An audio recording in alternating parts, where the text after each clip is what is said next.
Jadi bagaimana mungkin kan si kekosongan absolut itu kan cuma memancarkan daya energi dan menjadi materi yang begitu beragam gitu beragam gitu kan Mas ya.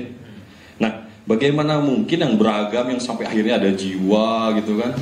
Ada galau, ada marah, ada makhluk, ada singa, ada macan, ada iblis, segala-galanya itu ada berasal dari kekosongan yang hanya punya daya nggak punya jiwa gitu loh. Bahasa entengnya kayak perusahaan listrik negara kan bisa menghasilkan lampu tapi nggak bisa menghasilkan macan gitu loh Mas.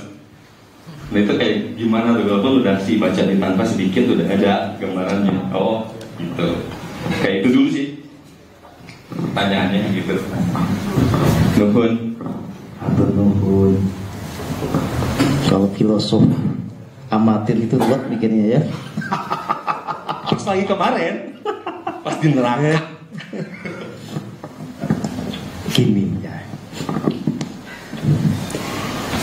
Ini kan sebetulnya pertanyaan yang menantang kita untuk bisa membuktikan keberadaan Tuhan, memahami realitas Tuhan sesungguhnya dan bisa mengungkapkannya dengan bahasa yang sederhana, lugas dan gampang dipahami juga oleh orang lain. Ya, itu intinya kan gitu. Karena tanpa kita betul-betul selesai di masalah seperti ini, nanti kayak bikin bangunan itu fondasinya nggak pernah kokoh. Ya, bingung lagi, gitu ya. Begini, ya. Isu ini tidak akan tuntas kalau kita hanya menggunakan pendekatan rasional empirik. Ya. Kalau kita mencoba mendapatkan jawaban hanya menggunakan kemampuan rasionalitas kita, hanya didasarkan kepada data-data yang masuk lewat panca indera, nggak akan ketemu jawabannya. Ya, karena realitas yang hendak dipahami ini di luar jangkauan dari panca indera itu sendiri. Ya, sehingga otak kita mau bolak-balik gimana juga karena datanya nggak cukup, ya nggak bisa mengungkapkan kebenaran sejati. Orang yang bisa bicara dengan tepat tentang realitas Tuhan hanyalah dia yang telah tuntas menjalani laku keheningan dan kemudian ada di dalam kemurnian jiwa, sehingga kecerdasan yang muncul di dalam dirinya itu bukan lagi sekedar kecerdasan manusiawi, tetapi betul-betul adalah kecerdasan yang itu muncul dari esensinya sebagai keberadaan ilahiyah. Nah, secara teknis berarti kalau kita mau paham tuntas tentang ini, antara ini ya pikiran sebagai fungsi dari otak itu harus disambungkan dengan yang namanya rasa sejati. Saat pikiran ini nyambung dengan rasa sejati, maka kita akan bisa mengakses kecerdasan tertinggi yang ada di dalam diri kita maupun yang ada di jagat raya ini. Bagaimana cara nyambungin antara ini dengan ini? Ya, kenapa jawabannya selalu keheningan? Begini pendetailannya, ya. Sebetulnya yang namanya rasa sejati itu kan kerja terus. Karena itu adalah alat yang memang tidak pernah terpisahkan dari keberadaan jiwa kita. Tetapi kalau kita tidak cenderung untuk konsisten dalam keheningan, tidak sungguh-sungguh setia ada di dalam momen kekinian, keberadaannya itu nggak akan kita sadari. Ya, kita nggak ngerti dia itu sebetulnya menyampaikan apa, karena nggak nyambung, keblok. Ya, gitu. Antara ini dengan ini itu nggak bisa ada sebuah komunikasi yang membuat ini bisa paham apa yang diketahui oleh yang ini. Nah, hening itu begini. Hening itu membawa pikiran kita untuk memberi perhatian penuh kepada apa yang terjadi saat ini di sini. Agar apa? Agar kita mula-mula bisa sadar apapun yang dirasakan oleh perangkat-perangkat sense kita. Ya, contoh. Hening itu artinya kalau ada semilir angin, oh ya, kita sadar, kita ngerti. Kalau kita bernafas, kita kemudian bisa merasakan udara masuk keluar.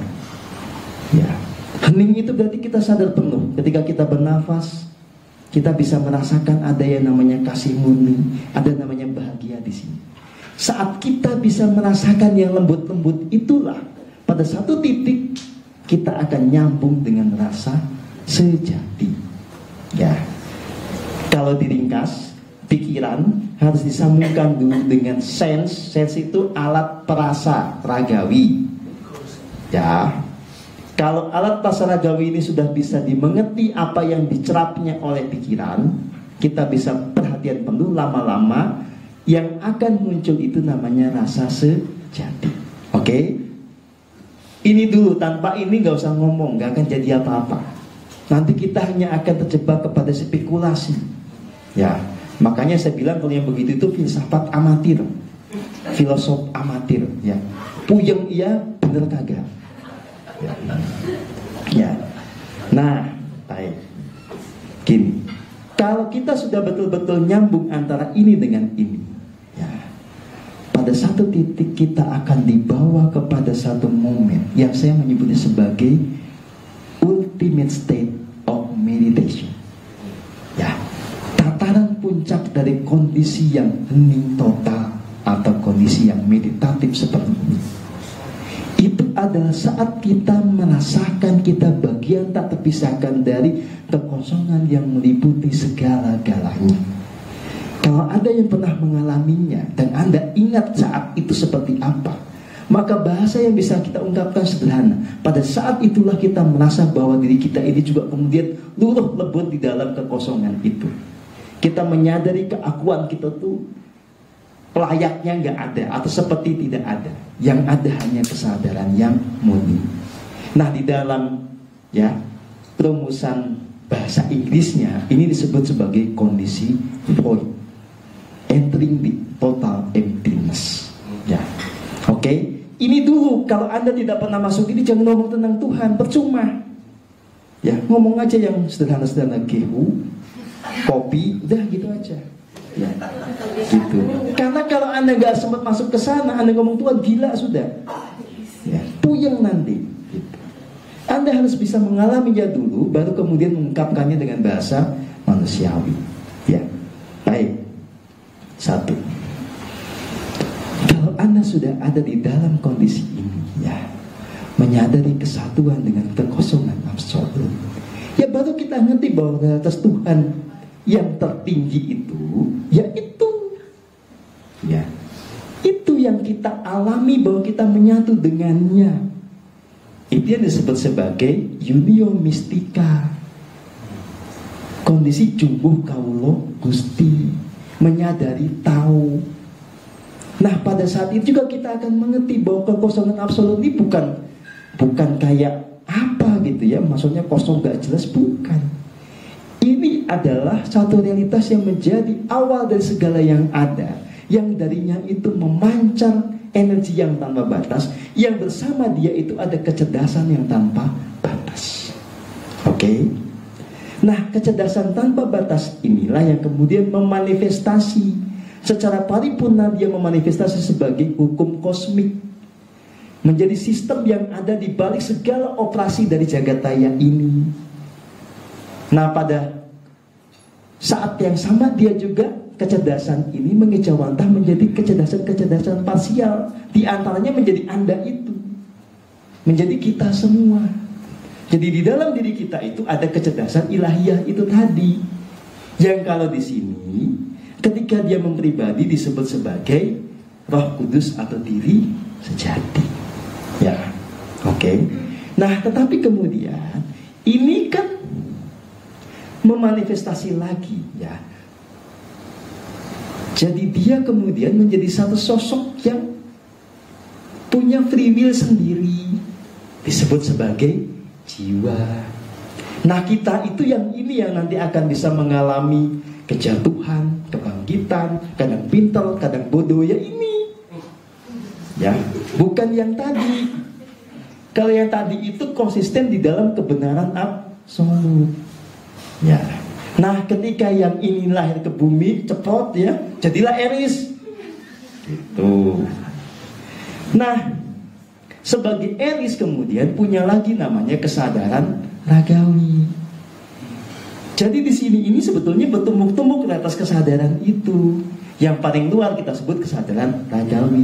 Eris yang dengan raganya memahami sesuatu menggunakan inteleknya, yang merupakan fungsi dari otaknya dibantu oleh panca inderanya. Nah, lewat spiritualitas itu kemudian dihubungkan dengan yang tadi, rasa sejati, kecerdasan tertinggi. Ya, jadi begini, dibuat simpel saja, jangan jadi rumit. Ya, intinya adalah saat ini Anda itu sudah ada menjadi manusia. Anda itu adalah pengejawantah dari yang tanpa batas tadi. Tapi prosesnya sampai menjadi Anda itu panjang. Ya. Nah, kalau kita belum bisa lihat sendiri filmnya, gak usah dicari-cari, nanti puyeng. Sekarang yang real saja. Ketika sudah menjadi eris, ya, yang nyata adalah selalu ada di dalam titik persimpangan. Kadang galau, kadang bahagia, kadang pusing, kadang damai. Kan itu intinya.